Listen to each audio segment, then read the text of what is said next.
السلام عليكم سومالي وادي سلامي سومالي أرتوا دتك أدونكم في عم ما شاء الله بقول وضد مسلمة وما شاء الله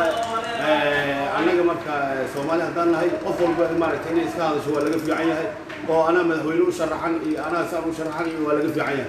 أنا جسبتي لان جوج وأنا حلال بدنا صوت هذا كون سومالي هذا هاي مرك شهادة بيجي واسع يعني مذهولي لماذا أنا علمي أقوله dadka aan shaqay jirnay Soomaaliya si shaqay jirnay waqti aniga dadka Soomaaliya saddex markii loo dhigo laba dhigniga macaawinsi aniga waa Ilaahay ku soo marka Soomaaliya waxa ka codsanaa insha Allah dawladda Soomaaliya dhan inay isku timaado oo maaragtay wixii u dan laga wada hadlo oo hadday farmaajo dhamaatay leh oo maca madaxweynaha u sharaxna aniga insha Allah dawladda Soomaaliya marka Ilaahay ku soo aniga waxaan u qabanayaa in ay shidaal u qodo oo shidaal aan u qodo oo shirkadooyin badan u keeno dadka waxay yiraahdeen yani Soomaaliya ninka Soomaaliga ama qofka Soomaaliga oo dumarka wax rabadaan shakhsi kasta oo Soomaali inuu maalin walba qada iyo quraac iyo cashawiiska u saaro dhowr madaxweyne asaastiri aniga computer oo kana computer hadda madaxweyne noqdo dawladda way faanteen oo marina Soomaaliya